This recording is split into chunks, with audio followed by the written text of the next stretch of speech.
Welcome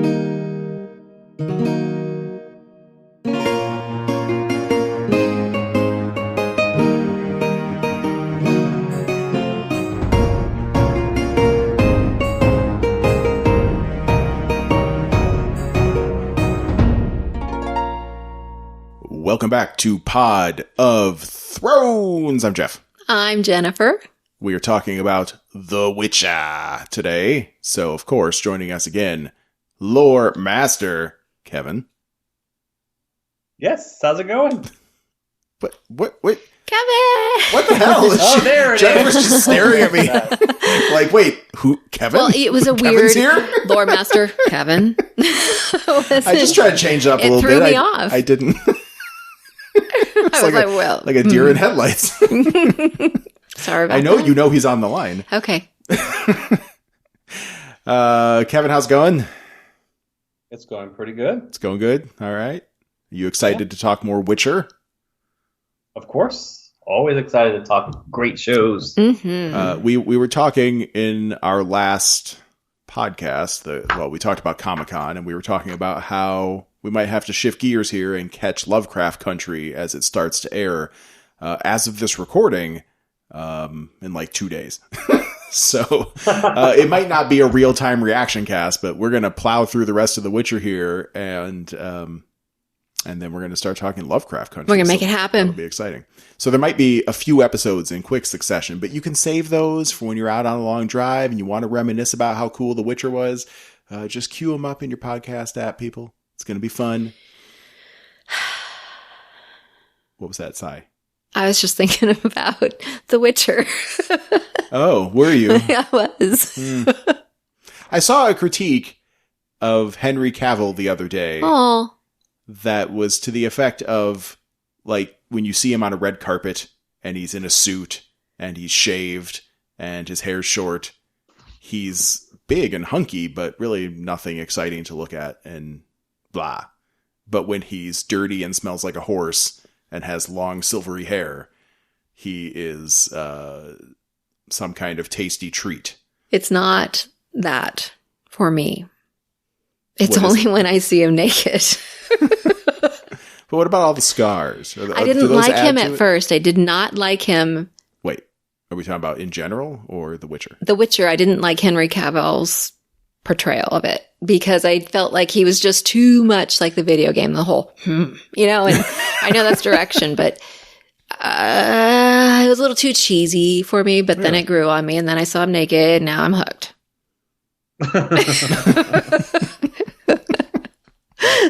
I'm trying to, as you're saying that, I'm trying to think if there's an analog in my head of, like, some character I didn't like until I saw their boobs out or something. Helen Mirren. Well, yeah, she hit me at a formative year with Excalibur, and her boobs were very much out. But I don't know if I would have liked her as much. Maybe I don't know. The boobs helped, I'm sure. But yeah, that's probably it. Okay. Well, I'm glad we covered boobs always help with stuff. I think even Yennefer would agree with that. They're utilitarian that way. Mm-hmm. And Henry Cavill's like boobs, too. I mean, those are some massive pecs he's got. Yeah. You never really see what's downstairs. I don't understand how a person gets that big. How do they get that massive? It does. It looks uncomfortable. It does. I was a big Jackie Chan fan for a long time, and I even had his autobiography. And one of his things was he wanted to be muscular because of all the physical stuff he does, all of his stunts and all that, the martial arts work and the dancing. But he was always very careful not to get too big, because when you get to be, let's say, a Henry Cavill size or larger, you can't move as well. Right. Your muscles are just like lumbering bumping into each other. Yeah. You're just kind of like a big oaf. Yeah. It's hard to move around like a big giant. But you'll forgive that if he were to show up on our doorstep. Yeah. If he showed up on our doorstep, I see you're Googling him right now. If he were to show up on our doorstep, would he need to be in the Witcher costume? Okay. You cannot tell me that doesn't look handsome in his black suit. He's normal haircut, no white hair. I'm not saying I'm not saying dashing. People say he's not handsome necessarily, just nothing special. Well, he looks like you if you had been him. Wow. Wait, what? Yeah. I'm not sure how to take that. I mean, that picture of Henry Cavill had kind of fluffy hair like I've got right, now. So That's I why I need to just shave said down that. the stubble. Mm-hmm. Well, yeah, I that. hate stubble though. He can shave before, We've had that discussion before. Mm-hmm. Hunky men tend to have a lot of stubble. They do. And you do not like that. I don't. You want to tell everyone why?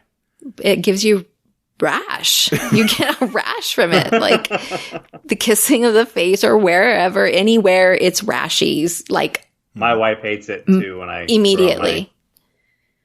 Well, so yeah. A little bit. So this led to like there was a time when I was clean shaven. Like I was shaving every day just to like with a nice brand new razor, and I was trying to be all clean cut. But by the end of the day, you've got a little bit of stubble, and then that was enough to set Yennefer off. So I had to grow a luxurious beard. Is that what happened? It was part of it, and my laziness. But my laziness played well into your need for no stubble. Okay. Yeah. Well, I'm glad it worked out. Yeah, we make a good team that way. Okay, so The Witcher is a show that we're going to talk about now. Promise. Well, I was going to talk about Game of Thrones. Oh, were you? What do you got, Kevin? Well, I was going to tell you that I really I think I am on record of telling you guys how much I hated the Sand Snakes in both the book and on the show. Really? I don't remember discussing that. Rings a bell, but it's been a long time. I didn't like them in the book at all. Why? I didn't like that story at all. But the show, they were bearable because of the boobs. Because well, Sexy the Snake. one who, yeah, Sexy Snake was very sexy. That's why her name was Sexy Snake. You kept going over what I was going to say. Oh, is she the short hair?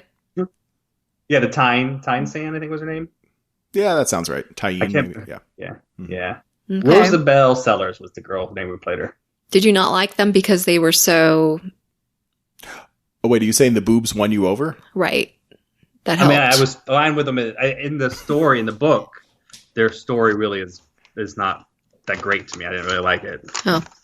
I mean, some of it is her stuck in a prison. I mean, in the top of a tower. It just isn't interesting to me. Okay. Oh my God. Now, is that from Cersei? Did she put her in the top of the tower?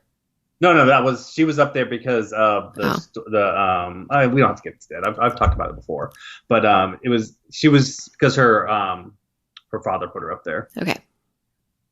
Her uncle. That's fine. She's like Rapunzel. There was some Game of Thrones news recently that we didn't talk about, which was, I guess a while ago, maybe years ago, I'm not even sure when, but George R.R. Martin had made a statement to the effect of, if you don't have Winds of Winter in your hands by such and such a date, you can kidnap me and force me to finish it. And that date just passed like a week or two ago. Nice. Oh, that's so awesome. People are getting their torches and pitchforks ready. Is he missing? I think they're going to head to New Mexico to get him. Well, he said so. He did. He did say it. I mean, that might hold up in court even, like if people kidnap him. But I guess my question at this point is, and I'll defer to Kevin on this one as the book expert. Are you ever going to see Winds of Winter? Do you think you'll ever get to read it? No. You don't think it's ever going to happen? How can that be? I mean, he can't let that ending lie. 80 years old, isn't he? He's up there. I don't know if he's 80. 80 sounds a little old, but I'll double check. He's 74. Maybe. So I'm saying he's not. Maybe he really has finished it and he's saving it for when he dies to be released. That would be something. He's only 71. Wow. Okay. Well. I thought he was older than my mom, and my mom is messed up. My mom's 77. If you shave, it takes off like 10 years. Just wait till I shave this COVID beard off, babe. You're not even going to recognize me. You're going to think you're fucking a child. What? No. Ew. Stop it. Ugh. All right. So right. Okay. Is that enough Game of Thrones news? All right, let's talk about The Witcher. Let's talk about The Witcher. Here we go. We got The Witcher. Okay, we can talk about The Witcher. So I just wanted to say because we had talked about what had the boobs. We can talk about sexy. We can do a whole episode on Tyne Sand and the actress. We'll do a pictorial spread. We'll do everything you want to do, Kevin. Let's plan that. She's always welcome in my house. No offense, babe. No offense taken. Okay, so Witcher Season 1, Episode 6, Rare Species. I do kind of wonder if that title doesn't cover both of these, both of the timelines. It kind of feels like it fits in either place. We had the Geralt, Yennefer, Dragon timeline, storyline, and timeline. And then we also had Ciri with the, what's he called? The shapeshifter guy. I want to say Jabber, Shadow. like Jabberwocky. Doppler, like doppelganger. Ciri with the Doppler and, Cahir. Right. Dude. Yeah. Weirdo. That's the shorter storyline. Why don't we start there? Shorter and sort of maybe less interesting. Right. But let's give it a shot. Let's talk about Ciri. Eh. All right. That's why we should end big with Geralt. All right. I think. All right. Oh, did you want to talk about the signet? I think this one's pretty self-explanatory, but go for it. It was a pretty easy one this time. Yeah. It was a dragon. It was a dragon. Yep. It was a dragon, but I wanted to tell you that the story that this episode itself was based on is called The Bonds of I wrote it down, Reason. Bonds of Reason. So it has to do with the dragon. Like it was almost like a play-by-play of what the book was about. Not a bad thing. Yeah, I mean, or at least a short story, really. Yeah, it's a short story in one of the bigger books. It's a good story. I really enjoyed it. I mean, some of it was a little bit predictable, but on the whole, it was a lot of fun. I find it interesting that the dragon is tied in a knot. Well, I was thinking about that. I mean, some of it's just because it's supposed to look like some kind of amulet, like every episode looks like an amulet, right? But it doesn't look like either of the dragons from that we actually saw because it's more elongated. Nothing. Right. I mean, there's part of the dragon's tongue that looks like her little ovary symbol, but who knows? That could be intentional. You never know. Okay, let's talk about Ciri. So we know Ciri has left Broccolon Forest. She's got Dara. She's got Mousesack, except it ain't Mousesack. One little note that I saw when I was going through some of the documentation for this episode, maybe this was in the episode credits, but they gave the Jabber, damn it. Doppler. Not Jabberwocky. They gave the Doppler a name. And they called him the Adonis. That's what he's listed as in the credits. He's not listed as Doppler. Really? Yeah. Interesting. Yeah. Okay. So Adonis should be like a physically perfect, right, handsome specimen, which he is quite the opposite, but he tries to become that. Yes. Like when we first met him. Now, is that form that he's in as Cahir? I mean, he's just weird looking. That's not... You're just saying Cahir's weird looking. Right. Okay. Yes. Well, yeah. Well, I mean, if you want to be perfect, that's not the body to take. Well, I think he just did that tactically. Got it. Temporarily. Yeah. I understand. All right. Well, let's get to that. Okay.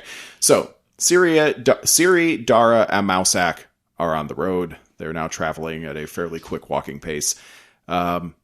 And Ciri starts asking questions about the Law of Surprise, and and Mousesack knows the answers to most of this stuff because he has taken all of real Mousesack's memories. That's part of his power. Yeah. So he gets to go into how Geralt saved Dooney, the Hedgehog Man, and so right now the story's kind of working. Mm-hmm.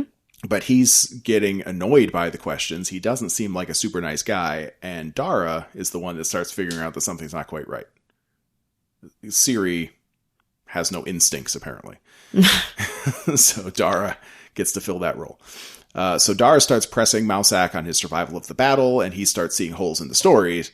But Mousesack distracts from all that by giving Ciri Calanthe's sash. Right. That made her feel all better. I wonder why he took that to begin with. Mousesack had it. I know. No, I mean, I wonder why. Why did Mousesack take that? Maybe he just loved Calanthe and wanted a memory. All right. I don't know. I don't think it's gone. Maybe he thought he could use it for something. Well, or maybe it's just a setup for the story later. Probably. When Cahir gives it to her. Probably. All right. So, Ciri did Dara say something to her, like something's not quite right? So then they're walking, and Ciri tricks him with some of her talk of Skellig and you know, how you were homesick for it and all this stuff, and gives him some wrong information, and he expounds upon it wrongly. So then she knows he's not real. So the fight begins. Nothing fancy. Well, Dara gets stabbed, doesn't he? Well, yeah, but first Dara has a silver knife. Right. So he like gets Mousak, Adonis, whatever, like in the side of the neck. They make him transform with the knife. But then he is able to talk just enough to get the drop on them.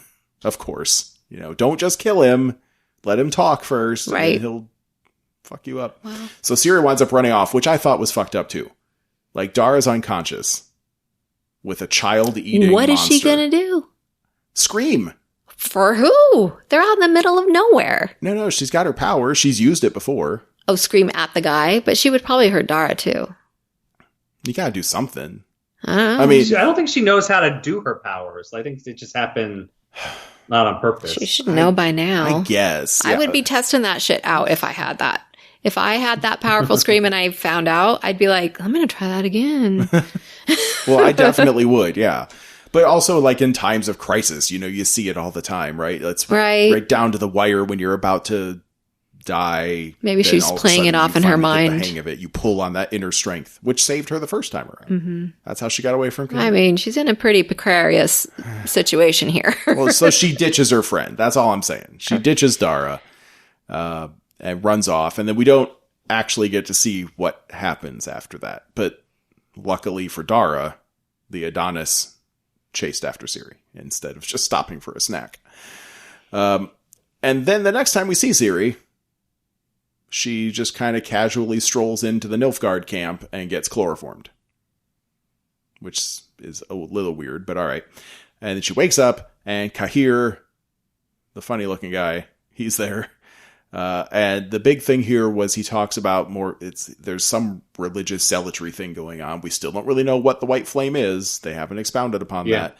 But he says the white flame brought them together and that she is the key to everything. But he's being nice to her, except for the part where she's tied up. Yeah. He's going to get her some food. He's just happy to see her. Mm-hmm. And I feel like, of course, this wasn't really Ciri, but I feel like if I was Ciri in that situation, I'd at least play along long enough to find out what the fuck is going on. Since I don't appear to be in immediate danger, right? He doesn't want to murder me. Right. He's rescuing. And maybe that's what she's doing. Well, yeah. But then it turns out it's not actually Ciri anyway. Right. So you would have been caught anyway. Yeah. It's the Doppler. And he's mad now. You lied to us. You didn't tell us what she is. This is when it gets pretty strange. Yeah. I don't understand how you can be two and one can come out. It's magic, right? It is magic. Okay. Then so that explains it. He was in Mousak form. He got silver knifed until he turned into his regular ugly form, took on Ciri's form, and then went and took on Cahir's form. Yep. He's got a lot of memories up in his head. I wonder if he loses the original memories when he changes forms. Like, does he forget everything about Mousak? Does one go out and as another your brain's comes gotta in? Get full at a certain point. He's a rare species. Do you have any lore on the Doppler mind, Kevin? No, I didn't look it up. All right. Okay, well, let's just talk for a second. What is Ciri? We keep hearing this, right? Right. It's not that she's a person. It doesn't seem like she's a person with magic powers. It seems like she's something else. Well, she's part porcupine. Hedgehog, sorry. Sorry, Dooney. She can run really fast. Oh, if only. Is that what they're good for? Hedgehogs? Yeah. Well, Sonic. Oh. Okay. There were some great memes when that episode first came out, and people were comparing like the weird Sonic the Hedgehog movie graphics where he had human teeth and everyone was off put by it, and they were like, and then they put a picture of Dooney, and the captions were like, the new Sonic the Hedgehog graphics have really improved upon the original. And I hadn't even watched the show yet, and I was like, what the fuck are they what is that? And then we watched, and it immediately made sense. Right, so what is Ciri? Anyone? Speculation? I already if said you haven't so. looked up spoilers. That's what I think. What? She's part porcupine. Her porcupine powers will save the world. Yep. Okay. Yeah, it was a curse on Dooney. He wasn't actually anything. He was just Well, if you make love as a hedgehog, what comes out? Right. I'm still scared about what that hedgehog penis looked like. Ouch. Spikes on it. Oh my goodness. God. It was just his head that was a hedgehog. No, his hands. His hands were not normal. I guess. Yeah. Yeah, he had to wear gloves. So, Kevin, do you know the spoilers of what Ciri is? Because you haven't said anything yet. No, I mean, I told you I came in this not right. knowing much about it. Like, I didn't read the books. All I've ever done was play the game. And in the game, she has some powers, that are pretty fantastic. Okay. All right. And I mean, the Wild Hunt is after her. The whole reason for the name of the game, the Wild Hunt, is because they're after her. Because they think she's powerful enough to destroy worlds. But I don't know why. I never even played game 1 or 2. Well, we did see her crack the earth when she got away from Cahir. So you would think that if she wanted to destroy the world and knew how to harness her powers, she could probably do it pretty easily. Right? Yeah. Anyway, I guess ultimately my thing is like, is she human or is she a magical construct? And then what? She's magical, of course. Like, remember in Buffy when Buffy got a sister out of nowhere and it turned out that the sister wasn't really human but was actually a magical construct? Like, that's kind of where my head's at. Well, what exactly what is a magical construct? Made of magic. Like, well, I mean, I guess her mom actually had a baby, so she can't just be made of magic, right? Like a golem or something. She's got a magical. She has chloromidians. Is that what they're called? What? So close. So close. Jedi stuff. Midichlorians. Midichlorians. You were close. That was impressive. I was like, that doesn't sound right. Given how shitty that whole plot line was, it's cool that you latched onto that much of it. I don't know. I'm just saying it's bugging me that they're talking about all these different characters, even that tree, I think, are talking about her like she's an it instead of a girl. That must feel good. I'm sure we'll find out. I'm sure we will. I really didn't much about it. I wanted to watch the show without having, I wanted to be surprised at some of the stuff that happened. Well, good. I approve of that. That's a good thing. Okay. All right. So the Doppler, the Adonis, whatever he's called, has taken on the form of Cahir, and they have a big fight. And Cahir almost loses that fight because Doppler knows all of Cahir's moves, right? But ultimately, Cahir gets the upper hand, and Doppler has to run away. Now there's 2 weird Doppler things out there.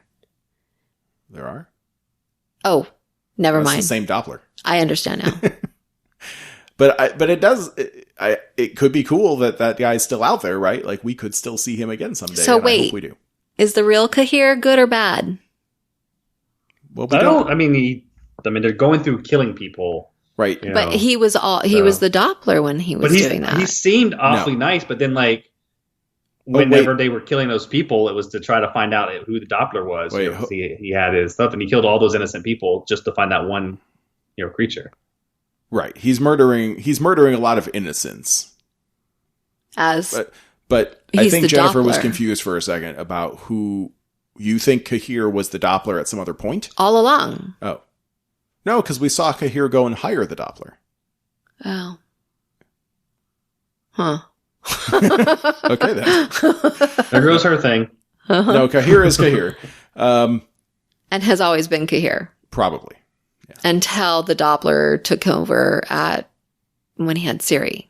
Just at this part. It's weird. He turned from Ciri into Cahir, and then they fought. But then the Doppler got away. So again, I'm interested to see what the Doppler's future role will be. Because he is now, he's still probably a real creep when it comes to children, but he's also angry at Nilfgaard. So he could be a valuable ally someday. All right, so the real Ciri, it turns out, was tied to a tree and left behind, and that's why the Doppler was doing what he was doing. And Dara finds her, unties her, but he's pissed off, and they wind up splitting up. Kind of a shame. She has to keep moving. He was mad that they left Broccolon Forest in the first place. And he's just not going to go with her. He'll go. Someday. He'll follow. It's not the last we've seen of the Doppler, and it's not the last we've seen of Dara. Right? Right. And then finally, we see Cahir getting patched up from his fight. He did get stabbed at least once. He's getting patched up by Fringilla. And she does talk a little bit about his destiny here. He's the one that rose up against the usurper, and he was then anointed by the white flame. The time of the sword and axe is nigh. Mm-hmm. That's what Fringilla says. Or maybe he said that part. Right. But it's a lot of religious zealotry going on here. Whatever the white flame is, they're never going to stop because it's commanding that they... Have we seen do we know? Have we seen We don't know much about the white flame. It could be a guy. It could be a god. It could be just I'm assuming it's a god or some kind of mystical power. Probably. It could be Ciri. What if Ciri's the white flame? Oh. What if she's the what if the She white probably flame is. It's like a trinity thing, right? So like the white flame is a spirit in the sky, but Ciri is the avatar of the white flame on Earth. And only by bringing them together. Her grandmother had the same powers. Grandma? Grandma did. Her mother. No, yeah, remember she told her that. She said it skipped. She thought she would. Not her grandma, her great-grandma. No, wait. Great-grandma. No. Wait, we're talking about the scream power or... Calanthi's mom. Calanthi's mom had magic powers. Calanthe was the grandmother. Right. Yeah. Remember when they had that when she wedding? She said, "I thought the grandma's power had passed you by like it passed me, and it didn't." Right, but we're talking about Ciri's mom, whatever her name is. Right, so Ciri would be Penelope or something. Yeah, Ciri's mom had the powers, and then her great grandmother would have them as well. Right. So it did not skip a generation. Yeah. But it seems like, I feel like Ciri's power is something different. Like we saw magic maybe being a little worked. stronger. You think so? I mean, it was kind of the same thing when what's her mom's name? I don't know. Let's just say Penelope. It's something with a P. I'm pretty sure of that. Penny. When Penny did whatever she did with Porcupine. But she was speaking Elder. Right. Well, I don't know. Like but that was she more... must be part elf then. Is that a thing? Wait, is Ciri part elf? Who was part elf? Someone's Dara's part elf. Dara's an elf. Yennefer is. She has Yennefer's part elf, right? That's it. This is coming together. They're going to be sisters. And we know that... Oh. This could all turn into one of these family... Like they're going to have like a mother-daughter relationship because, Geralt's going to have father. Oh, I guess that's less. Well, but I don't know. But this could lead to some. It was larger... Parvetta, by the way. Parvetta, yes. Parvetta, yeah. Parvetta. No, Pavettata. Yes. Pavetta. Oh yeah, there's no R. Okay, Pavetta. I was close. Penelope. Mm-hmm. Yeah, that's real close. But this could lead to some weird family secret. Like we know that the Cintran royals, if they have a last name, I don't know, Calanthe and all them, they were never fond of magic. And they really hated elves and killed a lot of them. So if it turned out that there was like a dark family secret that earlier in their bloodline, someone was fucking elves on the side and got pregnant and had babies. And that's why there's magic running through their blood. But it skipped Calanthe because whatever, she's just a hate tank. But then some of the rest of them were okay. And Ciri is some kind of later manifestation of those magic powers of what happens when you combine a half elf and a hedgehog. She's a mutant. She's totally a mutant. She's like Banshee from X-Men. I mean, yeah, it's all coming together. Uh-huh. Yep. All right. I buy that. I get it. Okay. Now it all makes sense. We figured it out. All right. That was it for Ciri stuff. Should we talk about Geralt and Yennefer and all the rest? Let's do it. Let's do it. Okay. We have Geralt's timeline. Jaskier's writing a song. They're in a pub. An old man... Oh, no, not in a pub. Actually, they're out in the open. No, this wasn't the pub. This was out in the open. Yeah. An old man and his lovely lady friends show up, and they want to talk to Geralt. His name is Borch 3 Jackdaws. I love that. That is a cool name. And we had to pause the screen to get that name. A couple times, yeah. Yeah. Borch. Good old Borch. 3 Jackdaws. And I do wonder, I should have put that into like an anagram engine and see if that winds up spelling something like I am a gold dragon, which I know it doesn't because there's a letter B right at the beginning. But I wonder if that... I be dragon. And the ladies are named Taya and Vea. Cool. And he's been looking for Geralt. Geralt's adventures are legend, which I wrote down as a note because that's Jaskier doing his job, right? Right. So that's cool. And more time has passed. I do have a quick note on that. Why don't we just talk about that real quick? So the last episode where we had the genie and the wishes, that was in the year 1256 when Ciri was about 6 years old. This dragon hunt episode is now in 1262 according to the official Witcher timeline. So Ciri is now about 12. Really? It's getting close in timelines. They're almost together, right? Yeah. The Ciri timeline. Daughter surprises out there. Yeah. The Ciri timeline is in 1263. So what we see in this episode 6, they're only about a year apart now. And that's why in the next episode, we see Geralt, he's going to return to Sintra, and the timelines are finally going to merge together. But yeah, right now they're only a year apart. So we finally can't wait for that. Mm-hmm. So yeah, Geralt's adventures are legend now. We were I guess Jaskier, I don't know. He's looking older. Someone mentioned his crow's feet at one point. Right. I didn't really notice it myself, but I'm sure they put a little makeup I think I see some gray in his hair. Some salt and pepper. A little salt and pepper? Salt and pepper. What a man. So we find out what the big plot is. Over in King Nidarmir's mountains, there's a green dragon on the loose. And it caused some problems, burned some crops or whatever. And there's a competition to kill it. Whoever kills the dragon gets some nobility titles and lands and stuff. So 4 teams have signed on to kill it. And Borch wants Geralt on his team. And of course, Geralt doesn't do that. He doesn't kill dragons, blah, blah, blah. Borch gives an impassioned plea, but ultimately what wins him over is that there's a team of dwarves. They're cool. A team of reavers. Not so cool. And then a team of Yennefer and a fancy dude. And Geralt's got to get him some of that. Mm-hmm. So he's in. Much to Jaskier's surprise. And the fancy dude is Sir Aik? Yeah. I don't know. Eyck. I can't say it. Aik of Denisil. Shit. I don't know. You got it. He's a fancy dude. Let's just call him fancy dude. Fancy dude. Fancy pants. I did take a note. I don't remember who said this. It might have been Yennefer. Apparently Jaskier's name is not Jaskier. Oh, what is it? It's Julian Alfred Pancratz. Did you guys catch that? Julian Alfred Pancratz. I do remember him saying that. I thought about that. Yeah. Apparently that's his full God-given name. All right. Let's see. There's some lore about the dragon species being on the verge of collapse. That's probably not very relevant. Gold dragons don't exist, according to Geralt. Gold dragons don't exist. That's true. It would be the result of a very impossible mutation. Right. They'd have to be created, not born. Or whoopity-doo. So something created this gold dragon. We do get to meet Fancy Dude in a stunning manner when Jaskier finds a starving Hirika. Yep. And it's sort of scary, but also kind of cute. Mm-hmm. But it looks really hungry. And Fancy Dude, just runs up and massacres the shit out of it. It was... We didn't even see that much of it, but just what you could see, it was pretty shocking. the level of violence. But luckily, Fancy Dude gets a comeuppance and poisons himself later that night on some Hirika meat. He eats the wrong gland or something and gives himself a bad case of diarrhea. All right. I think somebody did that to him.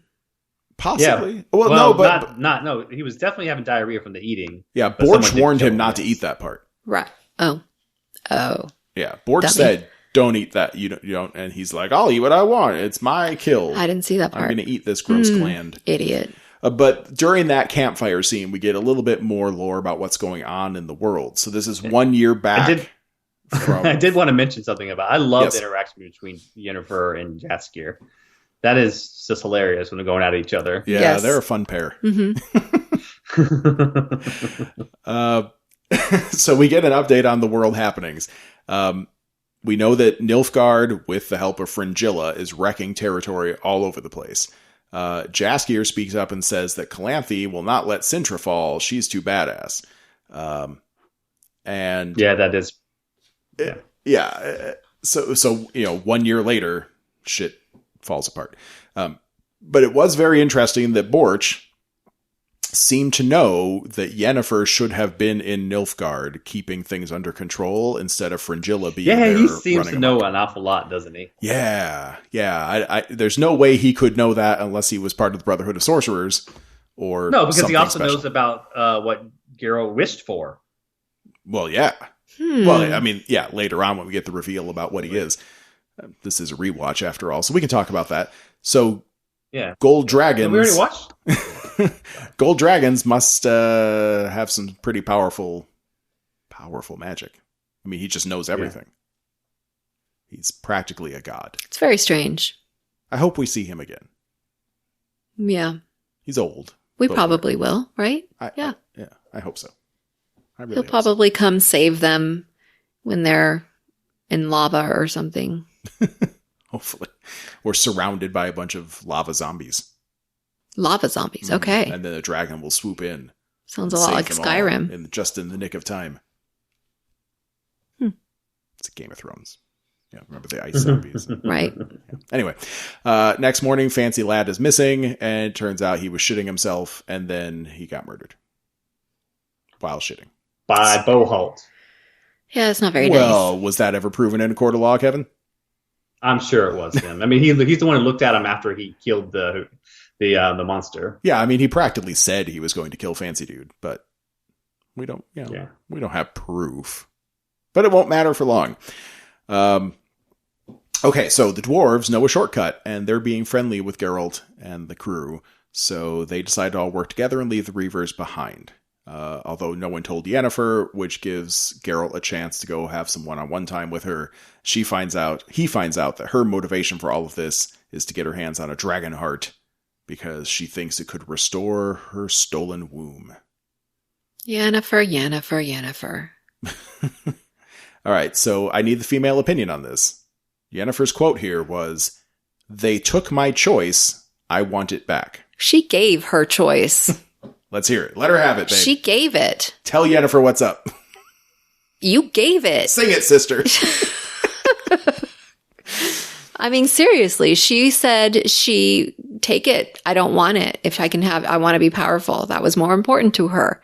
Now, she was probably only like 16. I don't know. Yeah, probably. And not in the right, like, you can't make that choice when you're 16. Yeah. But the guy was like, they're going to kill me if they find out I did this, because it wasn't sanctioned. Mm-hmm. An unsanctioned transformation. Right. So really, they didn't take shit from you, Yennefer. Yennefer. Right? I mean, they didn't. She is the one. It's her own fault. She made the choice. She could have had babies and not been and she would have a crooked back. But she'd still be powerful. I don't think the transformation affected her ability to do magic. But she knew no one wanted her as their sorceress or whatever they're called, mage. Yeah. Which again speaks to the really fucked up nature of how these sorceresses are treated. Because they're like all powerful and also sort of sex like objects. concubines. Right. Yeah. Kind of gross. Yeah, kind of weird. It's their duty, apparently. It's not I don't know. It doesn't seem likely. But that makes Yennefer a powerful feminist character. She's bucking the system and trying to bring it down from, well, not from the inside, from the outside. But she's doing her own thing, right? That's a good thing. I mean, I guess it's kind of like, what's her name in Firefly? Inara? Right, Inara. It's really not that. It's not like it is here. Sex is true. Yes, the companions of the world of Firefly have all the control over the situation. So I don't know. A powerful union. It's very pro-union. Right. Mm-hmm. So is the mage union. I suppose so. All right. Well, anyway, so Geralt let slip during this conversation that he has a child surprise. Child surprise. Yeah. That's almost like having a baby, but not quite. So stupid and weird. But Yennefer's kind of mad and jealous and mad because he's abandoned his child surprise. Well, she doesn't get a child surprise. Well, she could if she just saved someone the right way at the right time. She doesn't have her own child surprise. That's why she's... Oh, yeah. No. That would be a hell of a surprise. Mm-hmm. Okay, so back to the shortcut. It's a bunch of boards stapled onto a mountainside. Doesn't look very safe, but whatever. They're all going to go do it, of course. And of course, someone falls, and that someone is Borch. Nice old man winds up falling into some very convenient mist, and the ladies jump with him because they can't live without him because he is the most beautiful, which they explained to us earlier on in the episode. Is that why? They said it's an honor to serve him. He's the most beautiful. Really? Mm-hmm. I missed that. That was right early when we met him. I think Jaskier, because he was all infatuated with him. He's like, what do you see in that old guy? Actually, he was like asking them right when they were started. He's like, how can you be with the old guy? You know, because he's kind of hitting on her. He's like, well, he's the most beautiful. Or she said something about the most beautiful creature. And it's an honor. So they're all gone. And Geralt does not take that well because he was pretty fond of the old man, showing some human emotion. And when they get to where they're going, they're all sitting back. Jaskier suggests that they just peace out of this and let's forget about this adventure. We can be done now. Geralt, in his sadness, goes to Yennefer's tent, which of course is a very Harry Potter-esque, bigger on the inside. I always wonder about that in shows. Like every time it shows them magic making stuff bigger than what it actually is. Or do they shrink themselves down? Is the magic that everything's smaller in there, and like when you walk in, you become really small, or do they actually make space out of nothing? I'm going to dive into my very nerdy history with shit like Dungeons and Dragons, and I will say that when you enter a tent like that, or even the TARDIS, probably, you are sort of just being teleported into what we would call a pocket dimension. So you're not even really in the same place that you used to be. You are in another place entirely that has been created from magic, sure. But it's its own space. So I don't think you shrink down. I think you just go somewhere else that you did not, that you don't realize you're going into. Sort of a seamless transition, but basically, yeah, you're not on Earth anymore. And no load screens. No load screens, thank God. That would be an awful way to shoot a TV show. That's why you're not a showrunner, Kevin. Just real quick. Is it possible that the two women, the companions that were with Borch, Taya and Vea. And Vea, are black dragons? Because they talked about them too. Could be. I mean, we didn't find out. We really don't know. That would make dragons pretty sexy. Well, they are. I mean, Borch was like, whatever. He was kind of a cute old man. But he was better looking as a dragon. Yeah. I bet you they're better looking as women. Hopefully we'll find out someday. Well, they are women. I know. Okay. I'm just assuming that their black dragon form not quite as sexy as these warrior ladies. I see. Okay. Mm-hmm. Again, characters I hope come back. Really, really hope so. It's kind of nice when they leave people alive. Game of Thrones, much less forgiving. So Geralt goes to see Yennefer in her little pocket dimension tent. They have a moment, and then, of course, they fuck. They made love. Okay. They talk about... I mean, that's pretty much what it is. It's more like making love than fucking. He loves her. He does love her. I don't think she loves him.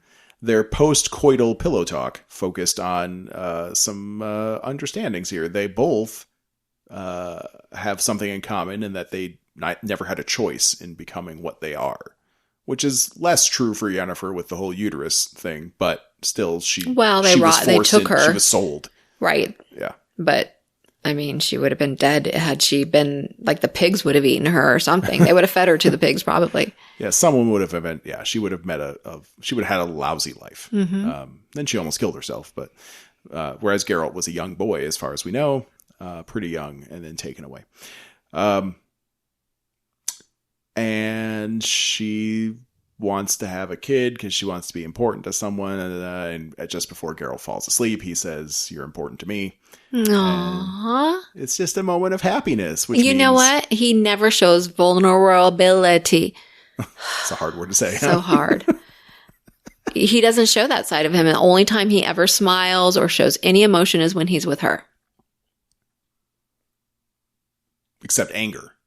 He gets anger. Anger, right. Yeah, and then he talks too much to her, too. Right. Yes, he says can't hold his tongue. He noticed that himself. Mm-hmm. But is that love, or is that the genie thing? Is it a spell? Yeah. We're not sure. And Yennefer will soon also not be sure. But she is happy that he's still there when she wakes up. But they overslept. The dwarves are gone. They're on their way. Is manufactured happiness or love bad? I mean, you feel it. You feel great. Well, what if you got your manufactured happiness through alcohol or a drug? I mean, if it's not causing any other ill effects. No, it causes you the ill effects. It's heroin. Oh, okay. Yeah. Well, no, that's not okay then. No. All right. But they didn't have that. I don't know. I just feel like, yeah, they were attracted to each other. And so maybe he messed things up by saying he wants to keep her in his life or whatever he said to the genie. Mm-hmm. But they already had it going on. And now she feels this feeling. Why did he make that wish in the first place? If he had just met her. If he didn't have strong feelings for her right off the bat, why would he make that wish? Why would he care? Mm-hmm. And she liked him. What? Maybe he's a creepy stalker. She knows he's not. He's not. Well, he had just. I mean, I think the point is made here. He had just met her, and she was being a real weirdo herself with the whole orgy thing. Everybody's weird. She saved Jaskier, but was kind of shitty about it. Maybe he's just a creep, and he was like, "I must have this woman forever because she's got nice boobs." Knows. She knows. It's the boobs. It's the boobs. If he hadn't seen her boobs, he wouldn't have fallen in love with her. Really? This is what you're saying? I just think it makes sense given all of our previous conversations today. All right. Oh, you going with love at first sight? I don't think he had seen her boobs yet. Remember, because she made him turn around when she was getting in, and he tried to look in the mirror, and she knocked it away. Yeah, but he saw a glimpse. He knew those boobs were okay. There. All right. There was implied boobs. He at least saw some side boob. Oh, God, what are we talking about? The dwarves are gone.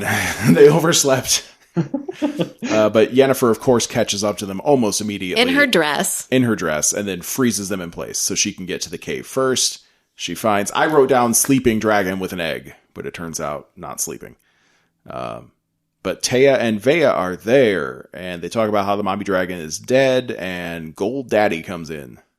I think this was very confusing. Even the second time around, I was still confused.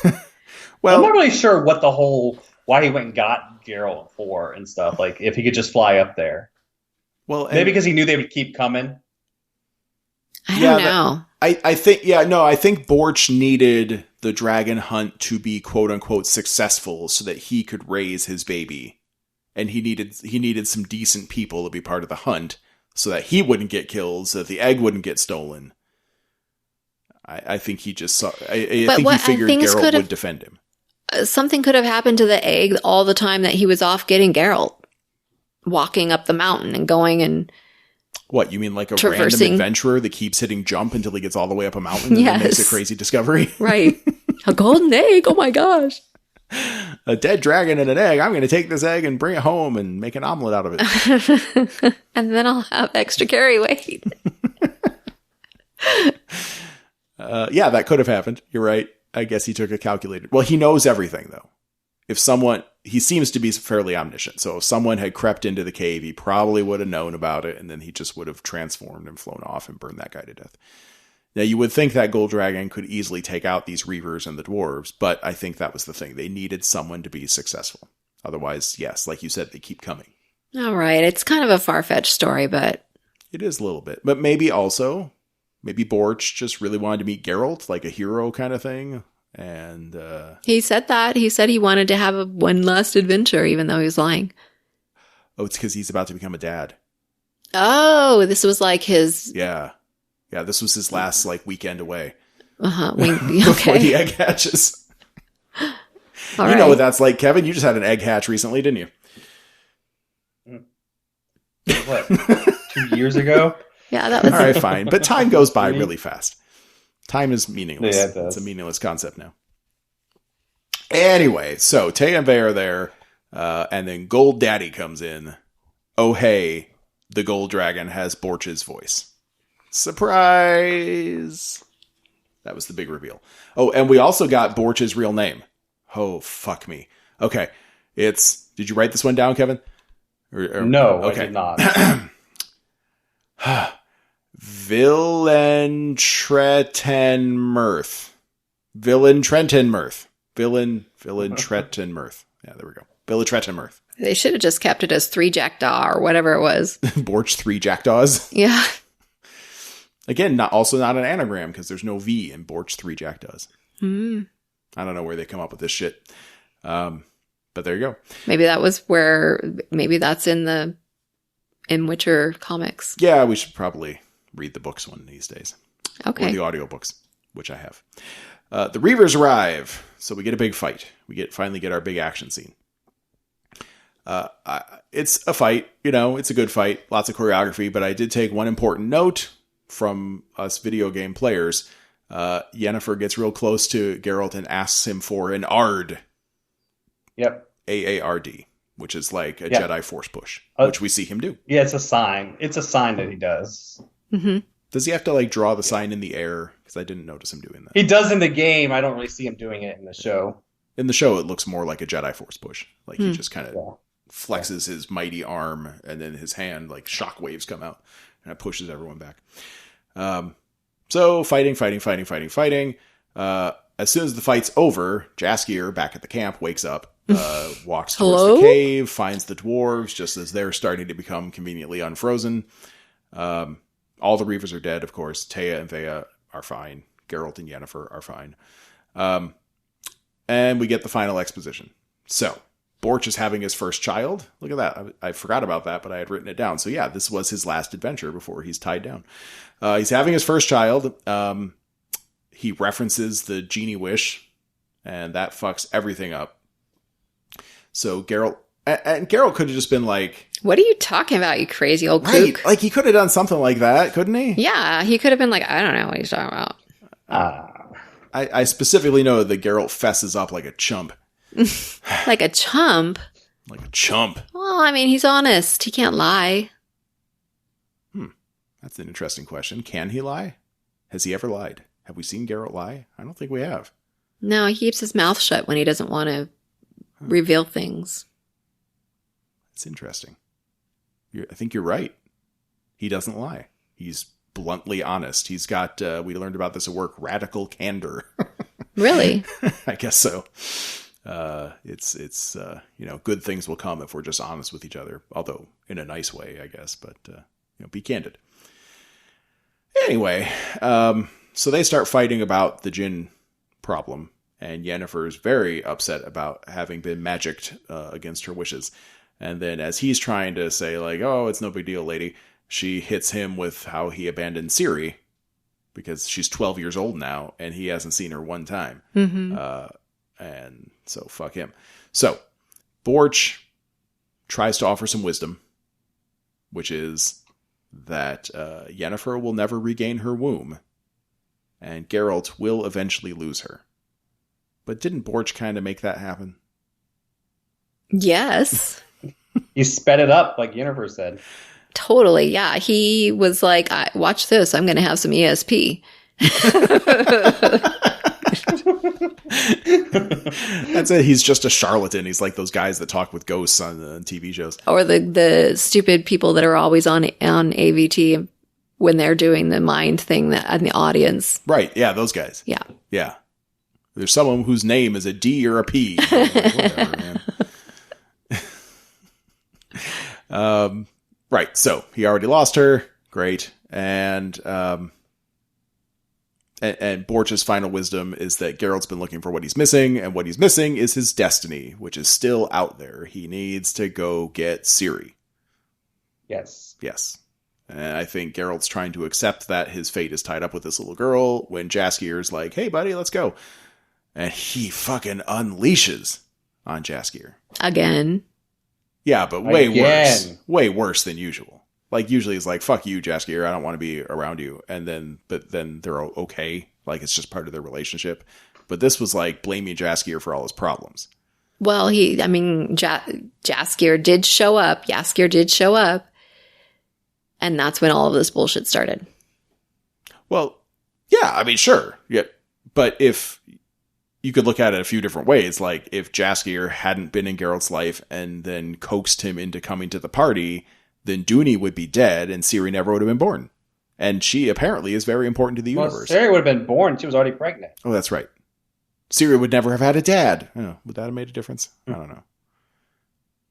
Maybe you're right. Maybe it's all inconsequential. But if Dooney had died, then Ciri's mom would have been forced to marry someone else. Pavetta. She would have been forced to marry somebody else, and that could have caused all sorts of weird, far-reaching, chaotic effects. Who knows, man? Wait, did he die? Where did he die? No, he would have died. He died the same plane that she did. That Pavetta died. They died in the shipwreck. Oh, yeah, there was a shipwreck. Yeah, Pavetta and Dooney died. And are we sure about that? Yeah. Or is that a story? Well, it's what we've been told. So. There could be some other truth there, but yeah.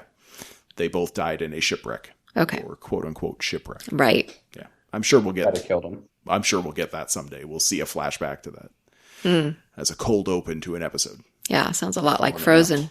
Yep. Ciri is basically Elsa, but she has no sister, and that's where Geralt comes in. He's Anna. Geralt's Anna of the story. Oh, I love that so much. And Jaskier is the snowman guy. Okay. Olaf. Jaskier's the Olaf. Right. Sven. And who's the moose? Borch. Okay. All right. I thought Sven was the moose. He is. Olaf is the snowman. Olaf is the snowman, but that's Jaskier. Yeah. Oh, who's Yennefer? Hmm. Shoot. Is there another magical character in Frozen 2? Wait, isn't Yennefer? I haven't seen it yet. Yeah, I haven't seen it yet. All right, let's move on. My daughters have. My daughters have watched it multiple times. All right. Well, we'll get them on the next podcast. Okay. So, I mean, what kind of dad are you that doesn't watch Frozen with your daughters? Yeah. What the hell, Kevin? We could do a Frozen podcast. He's avoiding the question. Yes, he is. You need to watch that with your little girls. I would have watched Frozen 2 with my kids if they had cared. I watched it. Well, you watched it with your kids. Of course. I wasn't in Yeah. It's good. I think. All right. So anyway, Jaskier gets like 3 or 4 new assholes torn in. And then Geralt leaves. I feel bad for him. Yeah, I do too.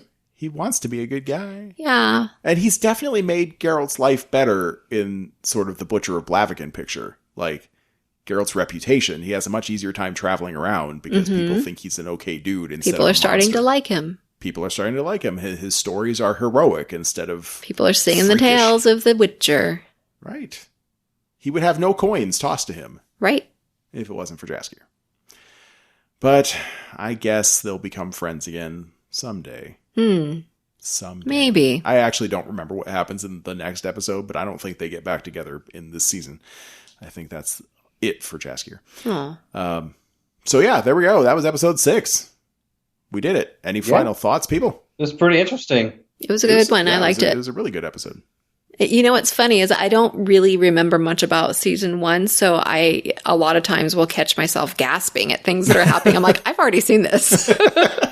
That's why we're doing the rewatch, because you're not the only one. So people can rewatch along with us, and we can talk about the lore and the timelines and how things are mixing together. Even just us talking through this today, discovered things that I thought I was wrong. So good. Yep. So we'll be back very soon with episode 7, which I'm pretty sure Geralt and Ciri don't get together, but I'm pretty sure episode 7 is all within the same year of 1263. So yeah, it is. It's. I think it takes place around that same time where you see. Remember the first episode where you meet Ciri, and she looks over, and Geralt's like, find out Geralt's there. I think this episode you find out that Geralt was there. Yep. Yeah, I think that's when we get that through these next 2 episodes at least, or definitely the next one. Ciri still has her own thing going on in episode 7, but then we'll finally come to our conclusion in episode 8. So that's coming soon. Thank you, Kevin, for taking the time to join us. We will talk very, very soon, I hope. And then we'll finish summarizing this season. It's going to be fun. All right. Oh, one last note as we go out here. On our last Witcher episode, and this is all on me. Jennifer's been doing a lot of the editing, but I've been putting the finishing touches on it, and I fucking forgot the masterful work of art that is our theme song. So today, special bonus, people. I'm going to put it in twice, beginning and the end. So enjoy. Here it comes. Roll the music.